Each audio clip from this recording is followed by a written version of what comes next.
In a vast desert where the sands stretched beyond sight, there stood a peculiar structure, a massive golden cage with no walls, no bars and no doors, just a frame, hovering inches above the ground.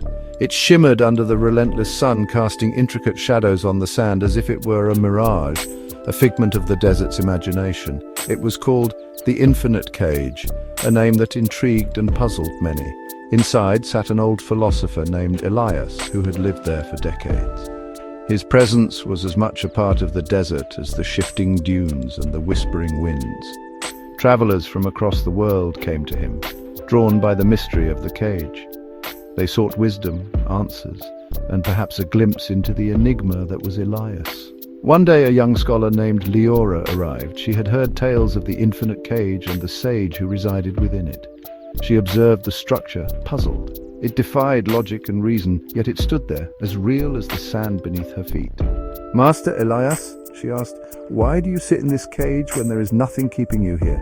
Elias smiled, his eyes twinkling with a wisdom that seemed to span lifetimes. "And why do you stand outside believing you are free?" Leora frowned, her mind grappling with the paradox presented to her.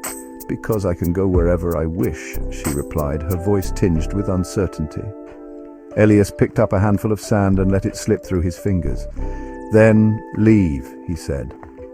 Leora hesitated, the weight of his words sinking in. Something about his words unsettled her. It was as if he had touched upon a truth she had not yet fully grasped.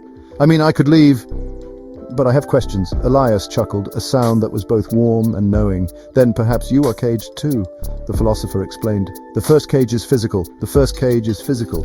A man behind bars is a prisoner. A man behind bars is a prisoner. But bars can be broken. But bars can be broken. The second cage is mental. The second cage is mental. A man who believes he is trapped will never try to escape. A man who believes he's trapped will never try to escape.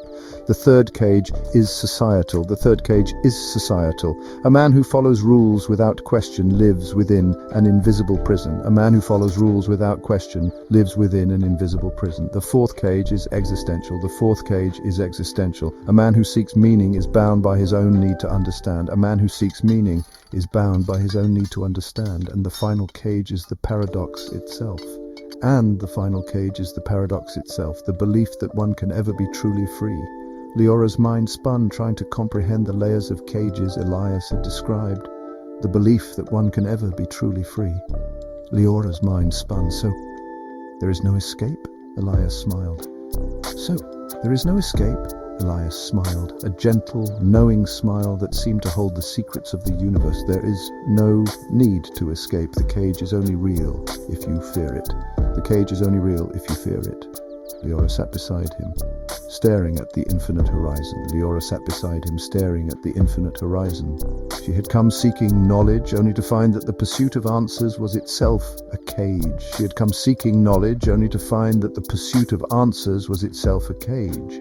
For the first time she understood. For the first time she understood.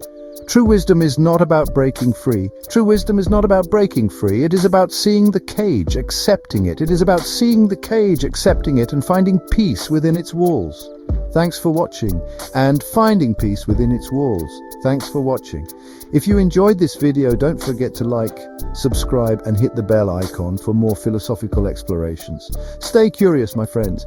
If you enjoyed this video, don't forget to like, subscribe, and hit the bell icon for more philosophical explorations. Stay curious, my friends.